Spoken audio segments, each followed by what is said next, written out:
मोहन बाजार में बैंगन बेचने का काम किया करता था। उसकी पत्नी संगीता भी खेती बाड़ी में उसकी मदद किया करती थी, लेकिन उसकी माँ आशा संगीता को बिल्कुल भी पसंद नहीं करती थी। वो चाहती थी कि संगीता बस उसकी सेवा करती रहे। पता नहीं ये आजकल की बहुओं को हो क्या गया है, जो घर के बाहर काम करने के लिए जाती हैं। अरे कहते हैं कि घर से बाहर अगर बहुएं काम करें तो इससे अपशकुन होता है। अरे माँ, संगीता खेती बाड़ी में मेरी मदद करती है तो उससे बैंगन और अच्छे से उगते हैं, कमाई में दोगुना मुनाफा हो जाता है। लेकिन संगीता इन सब बातों पर बिल्कुल भी यकीन नहीं करती है। वो तो माँ दुर्गा की भक्त है। वो पूरा मन लगाकर माँ दुर्गा की पूजा किया करती है। हे माँ, इस साल भी हमारे खेतों में बैंगन की अच्छी फसल उगाए, बस मुझे और कुछ नहीं चाहिए। एक दिन मोहन संगीता से कहता है, काश के अपने खेत में कभी सोने के बैंगन उग जाएं, तो फिर हमारे सारे दुख ही खत्म हो जाएंगे। ये आप कैसी बातें कर रहे हैं जी? ऐसा भी कभी होता है क्या? दोनों मियाँ बीवी ऐसे ही हंसी मजाक करके अपनी छोटी सी दुनिया में खुश थे, लेकिन वो इस बात से अनजान थे कि उनकी माँ आशा आधी रात को तंत्र मंत्र की साधना करती है। वो इन सब बातों पर अंधविश्वास किया करती थी। मेरे परिवार पर कोई खतरा ना आए, इसलिए ये तंत्र मंत्र करना जरूरी है। अगले दिन सुबह आशा मोहन के हाथ पर ताबीज बांधते हुए कहती है, बेटा, ये ताबीज तेरी रक्षा के लिए है, इसे हमेशा पहने रखना, ये तुम्हारी रक्षा करेगा, इसे उतारना मत। लेकिन उसी दिन उसके साथ एक दुर्घटना घट जाती है। खेतीबाड़ी करते वक्त उसके पैरों में एक सांप काट लेता है। सांप ने काट लिया। उसकी आवाज सुनकर संगीता दौड़ती हुई उसके पास आती है, लेकिन तब तक बहुत देर हो चुकी होती है और मोहन हमेशा के लिए गहरी नींद में सो चुका होता है। संगीता फूट फूट कर रोने लगती है। मोहन का अंतिम संस्कार कर दिया जाता है। मोहन के मरते ही आशा संगीता के ऊपर अत्याचार शुरू कर देती है। ये सब तेरी वजह से हुआ है मनहूस। मैंने तुझे पहले ही कहा था कि अगर औरत बाहर काम करने जाएगी तो अपशकुन होगा। आज तेरी वजह से मेरा बेटा मुझे छोड़कर चला गया। तू ही हत्यारन है मेरे बेटे की। ये कहकर आशा संगीता को डंडे से पीटने लगती है। मार खाते हुए संगीता जोर जोर से रो रही होती है। इसके बाद आशा उसे घर से निकाल देती है। जा, निकल जा मेरे घर से कलमुही, तेरा अब इस घर से कोई नाता नहीं है। संगीता चुपचाप उस घर से निकल जाती है और जाते हुए अपने साथ दुर्गा माँ की मूर्ति ले जाती है। रास्ते में इधर उधर भटकते हुए वो रोती रहती है। चलते चलते अचानक उसे चक्कर आने लगते हैं और वो थक हार कर एक पेड़ के नीचे बैठ जाती है। पता नहीं क्यों, पल भर में ही तूने मेरी सारी दुनिया बदल दी भगवान। एक झटके में ही मेरा सब कुछ चला गया। ये सोच सोच कर वो रो रही होती है कि तभी अचानक उसे उल्टी होने लगती है। अरे ये क्या हो रहा है मेरे साथ? मुझे चक्कर और उल्टियाँ क्यों हो रही है? तबीयत भी कुछ ठीक नहीं लग रही। इतना कहते ही संगीता बेहोश हो जाती है और वहीं गिर जाती है। फिर जब उसकी आंख खुलती है तो वो देखती है कि उसका सिर एक बूढ़ी औरत की गोद में होता है। अरे ये क्या? ये मैं कहाँ आ गई? तुम मेरे साथ मेरे घर पर हो बेटी। आपके घर पर? लेकिन मुझे यहाँ कौन लाया? तुम एक पेड़ के नीचे बेहोशी की हालत में पड़ी हुई थी। मैंने जब तुम्हें देखा तो तुम्हें उठाकर यहाँ ले आई। हाँ, मैं अचानक बेहोश हो गई थी, बस इतना ही याद है मुझे। पता नहीं क्यों अचानक चक्कर आ गए। इसके बाद वो बूढ़ी औरत संगीता को खाने को देती है। खाना खाने के बाद ही संगीता को गहरी नींद आ जाती है और उसकी आंख लग जाती है। आधी रात को जब संगीता की नींद टूटी तो वो देखती है कि वो एक बिस्तर पर सोई हुई है और उसके हाथ पैर रस्सी से बंधे हुए हैं। अरे ये क्या? मुझे ये किसने और किस लिए बांध रखा है? संगीता ने देखा कि वो बूढ़ी औरत एक बड़ी हांडी में खौलता हुआ पानी गर्म कर रही है। संगीता को जागते हुए देखकर वो बूढ़ी औरत हंसते हुए उससे कहती है, मैंने कहा था ना, तुम्हारा सारा दर्द कुछ ही देर में खत्म हो जाएगा। आखिर आप चाहती क्या हो? तुम्हारे पेट में जो छोटा सा बच्चा है वो। मुझे छोटे से बच्चे का मांस बहुत पसंद है। अब तो मैं तुम्हें और तुम्हारे बच्चे दोनों को खाऊंगी। संगीता को अब समझ आ गया कि वो बूढ़ी औरत कोई जादूगरनी या चुड़ैल है। वो रोते हुए कहने लगी, नहीं, मुझे छोड़ दीजिए। मेरे इस बच्चे की खातिर ही मुझे छोड़ दीजिए। छोड़ना ही होता तो तुझे यहाँ लाती ही क्यों?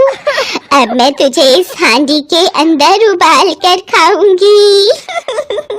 इतना कहती वो बूढ़ी औरत संगीता के पास आई और उसके हाथ पैर फूलने लगी। संगीता के पास दुर्गा माँ की मूर्ति थी। उसने उस मूर्ति से बूढ़ी औरत के सिर पर वार किया, जिससे उस बूढ़ी औरत के सिर पर चोट लग गई और वो जमीन पर गिर पड़ी। इतने में संगीता को वहां से भागने का मौका मिल गया और भागते हुए अपनी सुरक्षा के लिए उसने घर के कोने से एक छड़ी उठा ली और भागते भागते बहुत दूर चली गई। बूढ़ी औरत बहुत देर तक बेहोश पड़ी रही। बहुत देर तक भागने के बाद संगीता थक गई और एक जगह पर जाकर बैठ गई और फिर रोते हुए अपने पति को याद करने लगी। आप ठीक ही कहते थे, काश हमारे पास सचमुच के सोने के बैंगन होते तो हमें इतनी सारी परेशानियों का सामना ही नहीं करना पड़ता। उसके इतना कहते ही उसके हाथ में जो छड़ी थी उससे एक रोशनी निकली और संगीता के सामने सचमुच का सोने का बैंगन उसके हाथ में आ गया। अरे ये क्या, ये तो सचमुच का सोने का बैंगन है। ओह, इसका मतलब ये छड़ी जादुई छड़ी है। अब तो मैं इससे ढेर सारे सोने के बैंगन ले पाऊंगी। संगीता ने उस सोने के बैंगन को बेचकर थोड़ी जमीन खरीद ली और उस पर घर बनाकर रहने लगी और साथ ही घर के आगे बने बगीचे में बैंगन की खेती करने लगी। धीरे धीरे उसके खेत में बहुत सारे सोने के बैंगन उगने लगे और वो उनको बेचकर और अमीर होती गई। ऐसे ही कुछ महीने बीत गए। उधर जब ये बात संगीता की सास आशा को पता चली तो लालच के मारे उसके मुंह से लार टपकने लगी। सोने का बैंगन और वो भी एक जादुई छड़ी के सहारे, अब तो मुझे किसी भी कीमत पर वो छड़ी चाहिए ही। उसके बाद आयशा वो छड़ी हथियाने के लिए निकल पड़ी। वहीं दूसरी तरफ बूढ़ी औरत भी गुस्सा है। वो चालाक औरत मेरी छड़ी लेकर भाग गई और अब उसी के सहारे वो अमीर हो रही है। रुक, मैं तुझे मजा चखाती हूँ। उधर संगीता अमीर होकर गरीब लोगों की मदद करती है। उसकी वजह से उस इलाके के सारे गरीब लोगों को 2 वक्त का खाना मिलता है, जिस वजह से सभी गरीब लोग संगीता को बहुत प्यार करते हैं और इसी वजह से माँ दुर्गा भी संगीता से बहुत प्रसन्न होती हैं। यही है एक असली इंसानियत। सबको साथ लेकर आगे बढ़ने में जो सुख है वो और किसी चीज में नहीं। संगीता हर रोज माँ दुर्गा की पूजा करती है। हे दुर्गा माँ, आज मेरे पास जो कुछ भी है वो आपकी वजह से है। आपका बहुत बहुत शुक्रिया देवी माँ, जो आपने मुझे इतना कुछ दिया। दुर्गा माँ की आरती करके उनको प्रसाद चढ़ाने के बाद संगीता भी खाना खाकर सो गई। उधर घर के एक दरवाजे से आशा तो दूसरे दरवाजे से वो बूढ़ी औरत घर के अंदर घुस गई। अभी तो संगीता सो रही है, यही सही समय है छड़ी उठाने का। जैसे ही उसने छड़ी को पकड़ा तभी बूढ़ी औरत ने भी उस छड़ी को पकड़ लिया। छोड़ो इस छड़ी को, मैं कहती हूँ छोड़ो इसे। बिल्कुल भी नहीं, ये छड़ी मेरी है, मैं इसे नहीं छोड़ूंगी। उन दोनों के शोर से संगीता की नींद टूट गई और उसकी आंख खुल गई। उधर आशा और बूढ़ी औरत दोनों ही छड़ी को अपनी तरफ खींच रही होती है कि तभी वो छड़ी बीच में से टूट जाती है। तूने मेरी छड़ी तोड़ दी, रुक अभी बताती हूँ मैं तुझे। इस तरह दोनों के बीच मारामारी होने लगी। दोनों एक दूसरे के सिर पर उसी छड़ी से वार करने लगी, जिससे कि कुछ ही देर में सिर में चोट लगने के कारण उन दोनों की मौत हो गई। लालच ने उन दोनों की जान ले ली। अच्छा ही हुआ जो ये छड़ी टूट गई। वैसे भी अब मुझे इस छड़ी की कोई जरूरत नहीं, जितना मेरे पास है वो बहुत है गरीब की सेवा करने के लिए। तभी वहाँ दुर्गा माँ प्रकट हुई और कहने लगी, मैं तुम्हारी भक्ति से प्रसन्न हूँ संगीता, तुम स्वार्थी नहीं हो, इसलिए तुम्हें अब इस छड़ी की कोई जरूरत नहीं है। अब हर रोज ही तुम्हारे खेतों में सोने के बैंगन उगेंगे, तथास्तु। इतना कहकर दुर्गा माँ अंतर ध्यान हो गई। इसके बाद हर रोज उसके बगीचे में सोने के बैंगन उगने लगे और संगीता उन पैसों से गरीबों की मदद करने लगी। कुछ समय बाद उसने एक बेटे को जन्म दिया और वो अपने बेटे के साथ खुशी खुशी जीवन बिताने लगी।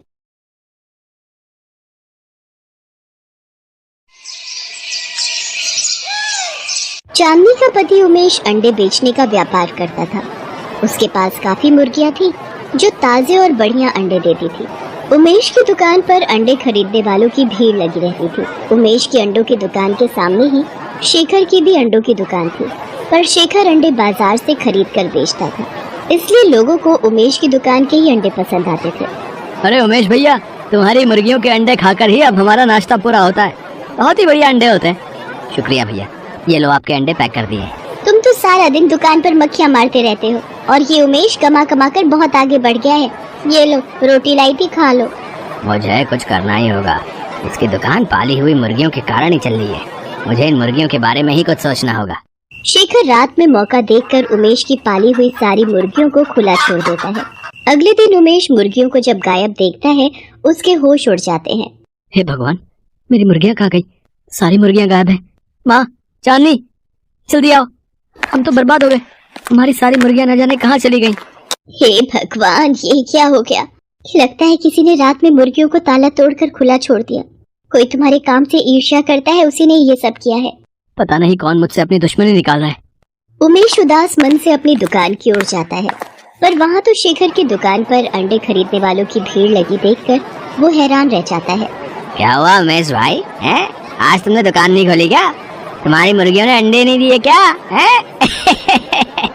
मुझे सब पता है, ये शेखर का ही किया धरा है। मेरे पास इसे पकड़ने के लिए कोई सबूत नहीं है, इसलिए मेरा इस वक्त चुप रहना ही ठीक है। उमेश बहुत परेशान रहने लगा था।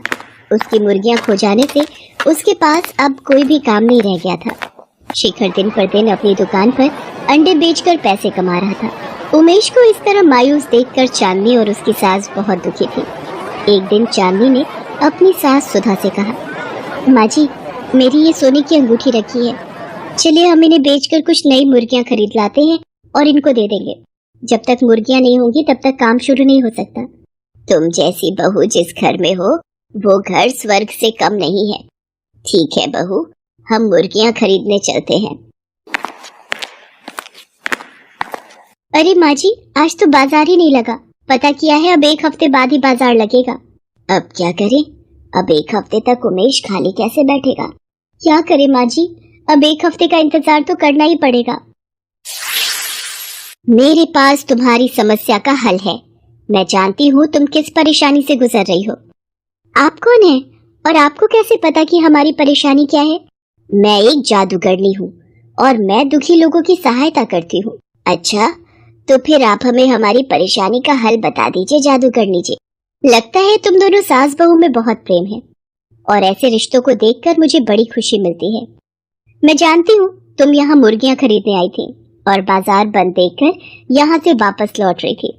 मैं तुम्हें ऐसे बीज दूंगी जिसकी सहायता से तुम अंडे की खेती कर सकती हो और उसके लिए तुम्हें मुर्गियों की भी जरूरत नहीं पड़ेगी। क्या? अंडे की खेती? पर वो कैसे हो सकती है? ऐसे कौन से बीज हैं जिनसे अंडे पैदा हो सकते हैं? ये रहे वो बीज, इन्हें अपने घर के आंगन में डाल देना और फिर ये बीज अपना जादू दिखाना शुरू कर देंगे। पर ध्यान रहे, एक दिन में 5 बीज ही तुम्हें जमीन पर डालने हैं, वरना अनर्थ हो जाएगा। आप चिंता मत करो, हम इस बात का ध्यान रखेंगे। घर जाकर चांदनी और उसकी सास सारी बात उमेश को बताती हैं और जादूगरनी के दिए बीजों को अपने घर के बाहर बने आंगन की मिट्टी में डाल देती हैं। माँ, चांदनी, तुमने कभी सुना है कि अंडों की भी खेती हो सकती है? तुमने उस जादूगरनी पर कैसे विश्वास कर लिया? इन बीजों में कितना जादू है, अब ये तो कल ही पता चलेगा। अगले दिन उमेश जब सोकर उठता है तो वो हैरान रह जाता है। ये तो सचमुच हमारे घर के आंगन में अंडों की खेती हो गई है।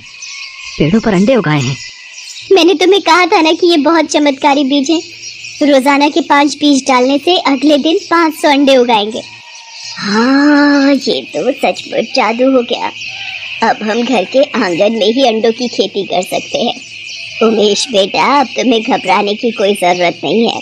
हमारे घर के आंगन में अंडों की खेती होगी और फिर तुम उन अंडों को अपनी दुकान पर बेच दिया करना। ऐसे तुम्हारा काम फिर से चल पड़ेगा। तुम सही कह रही हो माँ, अब मैं फिर से अपनी दुकान पर अंडे बेच सकता हूँ और ये सब आप दोनों के कारण ही संभव हो पाया। चांदनी और उसकी सास रोजाना घर के आंगन में बीज डाल देती और अगले दिन 500 अंडे घर के आंगन में उगाते। धीरे धीरे फिर से उमेश का काम चल पड़ा। अब तो उमेश अपनी दुकान के अलावा बाहर की दुकानों पर भी अंडे की सप्लाई करने लगा। उमेश का काम फिर से अच्छा चलते देख शेखर ईर्ष्या से भर गया। जब उसे सच्चाई पता चली तो वो अपनी पत्नी से बोला, तुम्हें किसी भी तरह उमेश के घर जाना है और वो जादुई बीज चुरा कर लाने, समझी ना, ताकि हम उन जादुई बीजों से अंडे की खेती कर सकें। तुम चिंता मत करो, मैं चाय पीने के बहाने जाऊंगी और मुट्ठी भरकर बीज चुरा लाऊंगी, फिर तुम भी रोजाना अंडे की खेती करना। शेखर की पत्नी बहाने से चांदनी और उसकी सास के पास जाती है और बातों ही बातों में बीज चुराकर घर लौट आती है। ये देखो, मैं कितने सारे बीज चुरा लाई हूँ। तुम एक काम क्यों नहीं करते? तुम मुट्ठी भर के बीज आंगन में डाल दो। जितने ज्यादा अंडे होंगे उतनी ही ज्यादा कमाई होगी। शेखर अपनी पत्नी के कहने पर एक नहीं बल्कि 2 मुट्ठी भरकर बीज आंगन में फैला देता है और जादूगरनी के कहे अनुसार अगले दिन जब शेखर और उसकी पत्नी सोकर उठते हैं वो घबरा जाते हैं। उनका पूरा घर अंडों से भरा हुआ था और दोनों अनेकों अंडों के बीच में दबे हुए थे। तभी अचानक शेखर की दुकान का नौकर ये सब देख लेता है। अरे कोई जल्दी से जाओ और उमेश को बुलाकर लाओ। ये सब कैसे हो गया? माँ, चांदनी, ये दोनों तो इन अंडों के ढेर के नीचे दबकर मर जाएंगे, इनकी मदद करो। तभी वहाँ जादूगरनी आ जाती है। तुम दोनों सास बहू को शायद पता नहीं, शेखर की पत्नी ने तुम्हारे घर से बीज चुराए थे, पर ये दोनों नहीं जानते कि लालच का फल बुरा होता है। इन दोनों ने चोरी की है, इसकी सजा मैं इन्हें जरूर दूंगी। नहीं नहीं जादूगरनी जी, इन दोनों को माफ कर दीजिए, हमें इनसे कोई बैर नहीं। ये हमारे पड़ोसी हैं, इसलिए हम इनका बुरा होते नहीं देख सकते। हाँ जादूगरनी जी, इन दोनों को छोड़ दीजिए। उमेश, मुझे माफ कर दे। मैंने ही तेरी सारी मुर्गियां छोड़ दी थी ताकि तू बर्बाद हो जाए, पर आज तुम सब हमारी जान बचाने के लिए खड़े हो। आज तो मैं तुम दोनों को छोड़ रही हूँ, लेकिन अगर दोबारा तुमने जीवन में लालच किया या किसी को नुकसान पहुंचाने की कोशिश की तो मैं तुम दोनों को बिल्ली बना दूंगी और अपने पास कैद करके रखूंगी। शेखर को अपनी भूल का पछतावा होता है। वो सबसे माफी मांगता है और दोबारा ईर्ष्या न करने की कसम खाता है। उस दिन के बाद से चांदनी और उसकी सास दोनों अंडे की खेती करने लगी और उमेश उन अंडों को बाजार में बेचकर अच्छे पैसे कमाने लगा। सर्दियां शुरू हो चुकी थी। सुमन ने बक्से में रखे कुछ फटे पुराने स्वेटर निकाले और आखिर में वो इकलौती रजाई बाहर निकाली जिसे भरी ठंड में वो अपनी बेटी पूजा को देती थी ताकि पूजा ठंड से बची रहे। पर जैसे ही सुमन ने रजाई को उठाया, हे भगवान, ये क्या हो गया? क्या हुआ सुमन? सारी रजाई चूहे काट गए, कहीं से भी नहीं छोड़ा। पैसे जोड़ जोड़ कर पिछले साल बड़ी मुश्किल से तो ये एक रजाई बनवाई थी। हम तो जैसे तैसे इस ठंड को झेल लेंगे, पर मेरी बच्ची इस भरी ठंड में क्या ओढ़ेगी? माँ, इस रजाई में तो ठंडी नहीं रुक रही है, सब तरफ से हवा आ रही है। माँ, मुझे बहुत ठंड लग रही है। रुक, इस रजाई के साथ ही चादर ओढ़ ले, फिर तुझे ठंड नहीं लगेगी। मैं देखता हूँ, कहीं से उधार मिल जाए तो रजाई बनवा लेंगे। बहुत महंगी बनती है रजाई अब, इतनी कमाई न तुम्हारी है न मेरी। सुमन का पति सुरेश मोची का काम करता था। कुछ समय पहले तक सुमन के पास सफाई बर्तन के कुछ घर थे, पर बीच में सुमन काफी बीमार हो गई तो उसके सारे घर छूट गए। अब सिर्फ एक ही घर था जहाँ सुमन काम पर जाती थी। अगले दिन सुमन और सुरेश काम पर जाते। पहले चाय का फ्राई पैन धोकर दे दे, मुझे चाय चढ़ानी है। ठीक है मेम साहब। कितनी ठंड हो रही है। ओहो, सामने का दरवाजा बंद कर दे, हवा आ रही है। मेम साहब, ये चाय का फ्राई पैन धो दिया, ला दे। तेरी भी बना रही हूँ, पी लेना। जी ठीक है। क्या हुआ, आज तेरा मुंह क्यों उतरा हुआ है? मालकिन, कल चूहों ने बहुत नुकसान कर दिया, गरम कपड़े और रजाई काट दी। एक ही रजाई थी। अभी सुमन अपनी मालकिन से बात कर ही रही थी कि अचानक पूजा रोती हुई आती है। माँ, बापू को चोट लग गई। क्या? ये सब कैसे हो गया? मालकिन, मुझे जाना होगा। हाँ सुमन, तू जा, और जैसे भी हो मुझे खबर देना। कोई भी मदद चाहिए हो तो मुझे बता देना। सुमन पूजा के साथ बाजार में पहुंचती है जहां पर उसका पति सुरेश एक पेड़ के नीचे जूते चप्पल जोड़ने का काम करता था। वहीं पास में ही वो जख्मी हालत में पड़ा हुआ था। क्या हुआ आपको? इतनी चोट कैसे लग गई? चलो मैं आपको डॉक्टर के पास ले चलती हूँ। पूजा, रिक्शा रोक। सुमन सुरेश को डॉक्टर के पास ले जाती है। वहाँ उसकी मरहम पट्टी होती है और कुछ दवाइयाँ देकर डॉक्टर कुछ दिन आराम के लिए बोलता है। सुमन सुरेश को लेकर घर आ जाती है। अचानक ये सब कैसे हो गया? आपको ये चोट कैसे लग गई थी? मैं जब काम कर रहा था तो किसी ने लाउड स्पीकर पर बोला कि बराबर वाले बैंक्वेट हॉल में हम जैसे गरीबों को मुफ्त में कंबल और रजाई बांटी जा रही है। ये सब सुनकर भगदड़ मच गई। मैंने सोचा एक रजाई मैं भी ले लूंगा तो हमारी पूजा के काम आ जाएगी, पर बैंक्वेट हॉल में बहुत भीड़ इकट्ठी हो गई जिसमें मुझे ठोकर लग गई और ये चोटें आ गई। और जो रजाई मुझे मिली थी वो भी उस समय मेरे हाथ से न जाने कौन छीन कर ले गया। सुरेश की बातें सुनकर सुमन और पूजा दोनों रोने लगते हैं। माँ, बापू को कितनी चोटें आई है। बापू, मुझे रजाई नहीं चाहिए, मैं इसी रजाई पे सो जाऊंगी। सुमन पूजा को चुप कराती है। अगले दिन सुमन काम पर नहीं जा पाती, इस कारण वो पूजा को अपनी जगह काम पर भेजती है। क्या हुआ पूजा, मम्मी नहीं आई? आंटी, बापू को बहुत चोट आई है, इसलिए उन्हें बुखार भी हो गया है। मम्मी ने मुझे भेज दिया। आप मुझे काम बता दो, मैं काम कर लूंगी। ठीक है, कोई बात नहीं। मैं तुझे समझा देती हूँ। आजा बेटा, चाय पिएगी? मैं बनाने जा रही हूँ। सुमन की मालकिन अनुराधा बहुत अच्छे स्वभाव की महिला थी। वो पूजा के साथ बहुत प्यार से बात करती है और वक्त की नजाकत को भी समझती है। बातों बातों में पूजा मालकिन से पूछती है, आंटी, रजाई कितने की आती है? मुझे एक रजाई खरीदनी है। रजाई खरीदनी है, पर क्यों? आंटी, आज अगर हमारे पास रजाई होती तो बापू को चोट ना आती। मैं कुछ समझी नहीं। एक रजाई के लिए तुम्हारे बापू को चोट क्यों आई? पूजा मालकिन अनुराधा को सारी घटना बताती है, जिसे सुनकर वो भावुक हो जाती है। हे भगवान, कितनी मासूम बच्ची है। तुम चिंता मत करो पूजा, तुम्हें रजाई खरीदनी नहीं पड़ेगी। अनुराधा तुरंत ही ऑनलाइन 2 रजाई बुक करती है। कुछ दिन बाद सुमन काम पर वापस लौटती है। सुमन, अब कैसी तबीयत है तुम्हारे पति की? अब ठीक है मालकिन, आपका बहुत बहुत शुक्रिया। आपने मेरी परेशानी को समझा। मुझे पूजा ने सब बताया। परेशानी के दिनों में आपने उसको बहुत सहयोग किया। सुमन, तुम मेरे यहाँ पूरी मेहनत से काम करती हो। मैं तुम्हें अच्छे से जानती हूँ। बिना किसी कारण तुम कभी भी छुट्टी नहीं करती हो। और फिर तुमने अपनी जगह पूजा को भेजा। तुम्हें पता है मेरी कमर में दर्द रहता है, मैं अकेले ज्यादा काम नहीं कर पाती, इसलिए तुमने मेरी परेशानी को समझा। दुख तकलीफ में एक दूसरे की परेशानी को समझना ही तो इंसानियत है। ये लो तुम्हारी तनख्वाह, और हाँ, वो सामने 2 रजाई रखी है, जरा उठाकर तो लाओ। ये लीजिए मालकिन। ठीक लग रही है। गर्म लग रही है तुझे?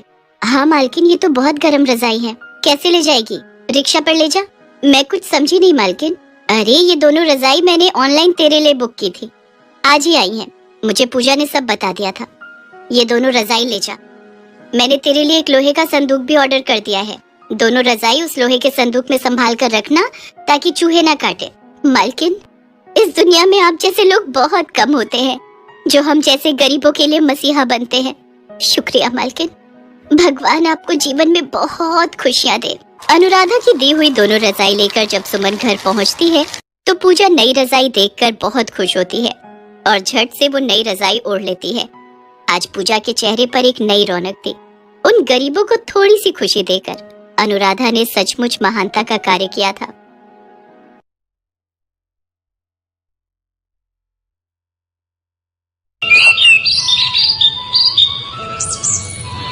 ये कहानी है राघव की। राघव का गांव पहाड़ी क्षेत्र में था, पहाड़ों और वादियों से ढका हुआ, जहां पूरे साल ठंड पड़ती थी। वो गांव हर दिन बर्फ की चादर में लिपटा रहता। राघव एक बहुत ही गरीब परिवार से था। उसके परिवार में उसकी पत्नी सुनिधि और उसका 6 महीने का एक बेटा चीनू था। राघव हर रोज जंगल से अपने घर के लिए लकड़ियां काट कर अपने खच्चर पर लाद कर ले आता, जिससे रोज आग जलाकर वो हाथ सेकते और घर को गर्म रखते। ठंड से बचने का यही एकमात्र उपाय था। अधिकतर गांव वालों के पास हीटर था, लेकिन राघव का परिवार गरीब था, इसलिए वो हीटर नहीं खरीद सकते थे, तो उसकी जगह वो लकड़ियां जलाकर अपना गुजारा करते। पर एक दिन जंगलों की कटाई पर रोक लगाने के लिए सरकार ने एक नियम लागू किया, जिसमें जंगलों की लकड़ियां काटना गैर कानूनी हो गया। एक दिन राघव अपने दोस्त केशव और किशोर के साथ बैठा था। वो आग लगाकर बैठे थे और हाथ सेक रहे थे। तभी केशव बोला, अरे भाइयों, तुमने ये खबर पढ़ी क्या कि अब सरकार ने जंगलों से लकड़ियां काटने पर पाबंदी लगा दी है, और अगर कोई काटता हुआ पकड़ा गया तो उस पर कड़ी सजा भी है। हाँ भाई, अब बताओ, ये इतनी ठंडी जगह है, यहाँ लोग हर रोज लकड़ियां जलाते हैं, तब जाके थोड़ी आग से गर्मी और राहत बनी रहती है।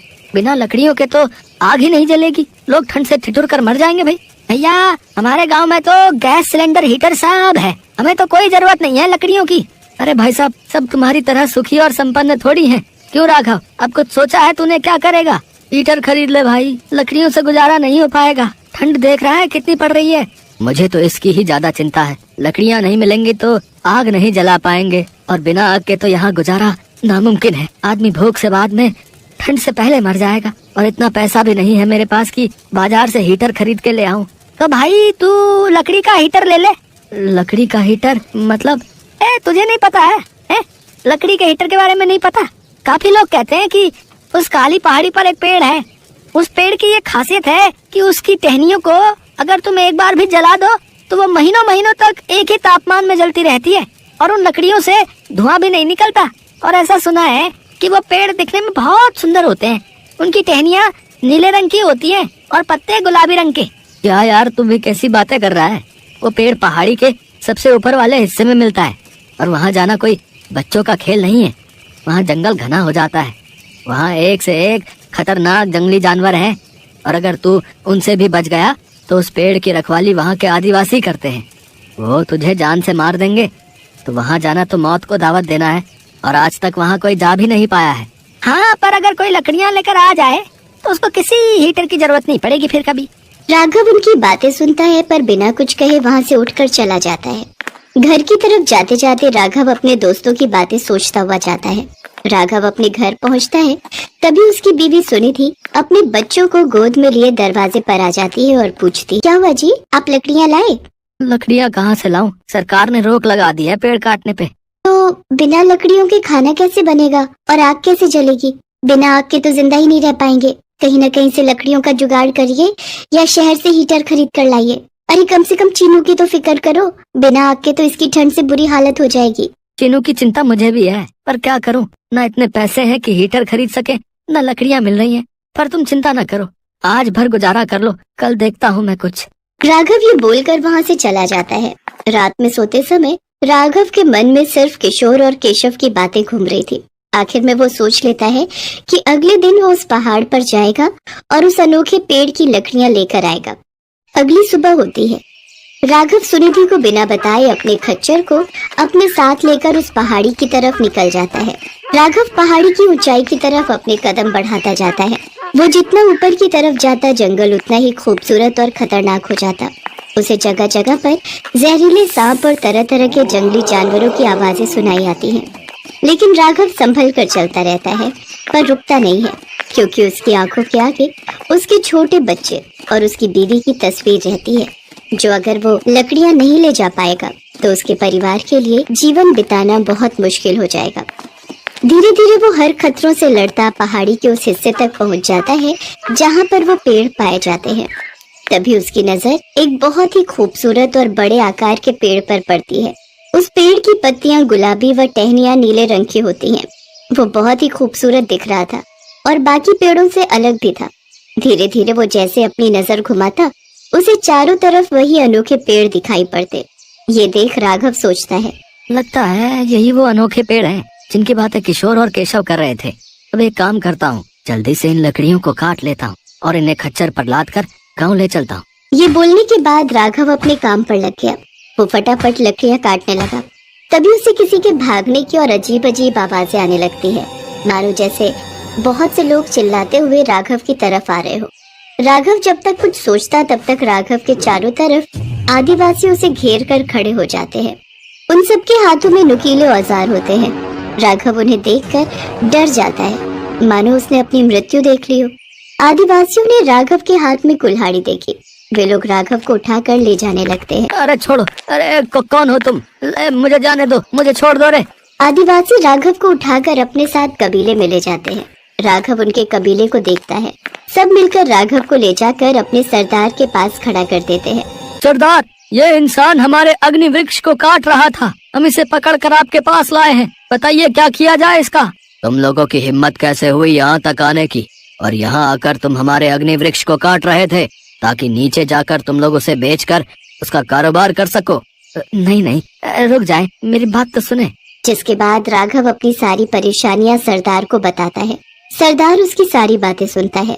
हम नहीं जानते कुछ भी, मैं तुमको यहाँ से जिंदा नहीं जाने दूंगा, वरना तुम औरों को भी लेकर आ जाओगे और धीरे धीरे तुम लोग हमारे अग्नि वृक्ष को खत्म कर दोगे। नहीं नहीं, मुझे सिर्फ अपने परिवार को जिंदा रखने के लिए लकड़ियाँ चाहिए। ये पेड़ हमारे जीने का आधार है, इसी की वजह से हम लोग जिंदा हैं। यहाँ पूरे साल बर्फ पड़ती है, सूखी लकड़ियाँ मिलना मुश्किल हो जाता है।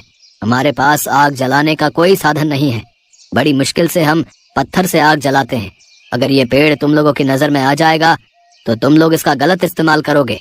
अभी राघव कुछ सोचता है और फिर बोलता है, अगर मैं आपको आग जलाने का एक आसान तरीका दे दूं तो? मतलब आप जो लकड़ियों और पत्थरों से आग जलाते हो ना, उसकी जगह एक ऐसा साधन दे दूं जिससे आसानी से आग जल जाए तो? सरदार राघव की बात समझ नहीं पाता। तभी राघव अपने पॉकेट से एक लाइटर निकालता है और नीचे पड़ी लकड़ी को लाइटर की मदद से एक झटके में जला देता है। सभी लोग ये देखकर अचंभित रह जाते हैं। ये कैसे किया तुमने? ये धातु हमें दे दो। हाँ दे दूंगा, लेकिन एक शर्त है, मैं आपकी मदद करूंगा तो आप भी मेरी मदद करेंगे। क्या आप मुझे इस अग्नि वृक्ष की लकड़ियाँ देंगे? हाँ, लेकिन एक वादा करना पड़ेगा तुमको कि अग्नि वृक्ष की लकड़ियों को तुम सिर्फ अपने लिए ही इस्तेमाल करोगे, और ये बात तुम किसी को भी नहीं बताओगे और अपने तक ही रखोगे, और इसके बदले तुमको ये धातु हमें देना पड़ेगा। राघव उसकी सारी बातें मान लेता है और सरदार उसको लाइटर के बदले ढेर सारी लकड़ियां दे देता है, जिसे राघव अपने खच्चर पर लादकर अपने गांव ले आता है। और बिना किसी को बताए वो उन लकड़ियों का इस्तेमाल करता है और अपना जीवन अच्छे से व्यतीत करने लगता है।